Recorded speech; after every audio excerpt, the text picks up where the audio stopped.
नमस्कार. आजच्या या सखोल विश्लेषणात आपण भगवद्गीतेच्या अगदी पहिल्या श्लोकावर लक्ष केंद्रित करणार आहोत. म्हणजे तो सर्वांच्या परिचयाचा श्लोक आहे ना, धर्मक्षेत्रे कुरुक्षेत्रे समवेतायुयुत्सवः त्यावर. हो, नक्कीच. हा श्लोक बऱ्याच जणांनी ऐकलेला असतो. अगदी. पण आजचा आपला उद्देश फक्त याचं शब्दशः भाषांतर सांगणं हा नाहीये. धृतराष्ट्राच्या या एका प्रश्नात जी मानवी मानसिकता दडलेली आहे आणि माणसाच्या आज जे युद्ध चाललेलं असतं ना, त्याचा वेध आपल्याला घ्यायचा आहे. चला तर मग हे उलगडून पाहूया. इथे सर्वात रंजक गोष्ट ही आहे की या श्लोकाची सुरुवात धर्मक्षेत्र या शब्दाने होते. कुरुक्षेत्र ही फक्त दोन सैन्यांमधली रणभूमी नव्हती. ती एक अशी जागा होती जिथे धर्माचा म्हणजेच नीतिमत्तेचा आणि सत्याचा मोठा प्रभाव होता. म्हणजे धृतराष्ट्राला नेमकी याच गोष्टीची भीती वाटत होती का? अगदी तेच. त्याच्या मनात कुठेतरी खोलवर एक अपराधीपणा होता. त्याला माहीत होतं की त्याचे पुत्र अन्यायाच्या मार्गावर आहेत.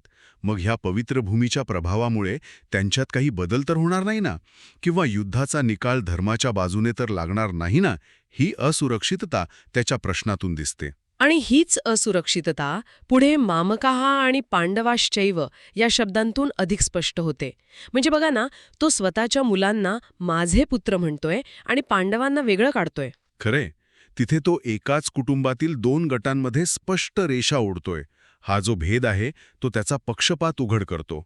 इथे लक्षात घेण्यासारखी गोष्ट म्हणजे धृतराष्ट्राचं अंधत्व हे फक्त शारीरिक नव्हतं. मग या सगळ्याचा नेमका अर्थ काय घ्यायचा आपण? अर्थ असा की ते अंधत्व मोहाचं आणि आसक्तीचं होतं. या अंधप्रेमामुळे तो न्यायाचा आणि समानतेचा विचार करूच शकत नव्हता. स्वतःच्याच कुटुंबातील मुलांना तो परके मानत होता, कारण त्याचा मी आणि माझे हा अहंकार खूप मोठा झाला होता. म्हणजे जेव्हा आपण एखाद्या गोष्टीशी किंवा व्यक्तीशी अति जोडले जातो, तेव्हा आपली विवेकबुद्धी काम करणं थांबवते, असंच ना? 100%. धृतराष्ट्राला सत्य दिसत नव्हतं असं नाही, पण तो स्वतःच्या मुलांवरील अंधप्रेमामुळे ते सत्य स्वीकारायला तयार नव्हता. आजच्या काळातही अनेकदा स्वार्थासाठी किंवा जवळच्या लोकांसाठी चुकीच्या गोष्टींचं समर्थन केलं जातं. हा एक प्रकारचा मानसिक अंधारच आहे. जर आपण याला व्यापक दृष्टिकोनातून पाहिलं तर हा प्रसंग फक्त त्या ऐतिहासिक युद्धापुरता मर्यादित राहत नाही. कुरुक्षेत्र म्हणजे माणसाचं मन असं म्हणता येईल का? नक्कीच म्हणता येईल. कुरुक्षेत्र हे आपल्या मनाचं आणि जीवनाचं अचूक रूपक आहे. तिथे रोज एक युद्ध सुरू असतं. एका बाजूला आपले पांडव आहेत, म्हणजे आपला विवेक, सत्य आणि मूल्य, आणि दुसऱ्या बाजूला आपले कौरव आहेत, म्हणजे आपला लोभ आणि अहंकार. बरोबर. आणि या संघर्षात समवेता युयुत्सवः म्हणजेच युद्धाच्या इच्छेने एकत्र आलेले हे विचार रोज एकमेकांशी भिडतात. जेव्हा एखादी व्यक्ती दीर्घकालीन ध्येयाऐवजी तात्कालिक मोहाला बळी पडते, तेव्हा ते नकळतपणे स्वतःतल्या कौरवांनाच बळ देत असते. त्या श्लोकात किम कुर्वत असाही एक शब्द आहे. म्हणजे त्यांनी काय केले असा प्रश्न तो विचारतोय.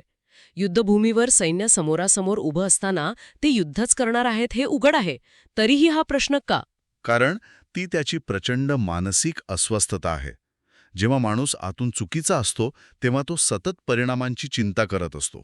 सत्याच्या बाजूने असलेल्यांना अशी भीती वाटत नाही. धृतराष्ट्राचा हा प्रश्न त्याच्या आतील अपराधीपणाचं प्रकटीकरण आहे. म्हणजे गीतेची सुरुवातच मानवी मनातील हा गोंधळ आणि भीती अचूकपणे मांडून होते. हो, आणि म्हणूनच हे विश्लेषण आपल्याला या निष्कर्षावर आणतं की हा श्लोक मानवी मनाचा आरसा आहे. तो दाखवून देतो की जेव्हा आपण मी आणि माझे या संकुचित विचारात अडकतो तेव्हा आपण सत्यापासून दूर जातो. खरी लढाई बाहेर नाही तर आतल्या प्रवृत्तींशी आहे. आणि या लढाईत जिंकण्यासाठी आपल्याला धृतराष्ट्राच्या या मानसिकतेतून बाहेर पडावं लागेल. अगदी. संजयासारखी तटस्थ आणि स्पष्ट दृष्टी विकसित केली तरच आपण सत्याच्या म्हणजेच आपल्यातल्या पांडवांच्या बाजूने ठामपणे उभे राहू शकतो. या संपूर्ण चर्चेचा सारांश असा काढता येईल की पक्षपात आणि मोह मनाला आंधळे करतात, पण धर्म नेहमी योग्य मार्ग दाखवतो. आता यावरून एक अतिशय महत्वाचा विचार समोर येतो. कोणता विचार? जर हे कुरुक्षेत्र जगात नसून प्रत्येकाच्या मनातच आहे, तर रोजच्या जीवनात निर्णय घेताना नकळतपणे आपण आपल्यातील कौरवांचं म्हणजेच अहंकार आणि लोभाचं समर्थन तर करत नाही ना? कारण जोवर आपण या आतील कौरवांवर मात करत नाही, तोवर आपल्यातील पांडवांना जिंकण्याची संधीच मिळणार नाही. हा असा एक प्रश्न आहे ज्यावर प्रत्येकाने चिंतन करायला हवं. आजची आपली ही सखोल चर्चा आपण इथेच थांबूया.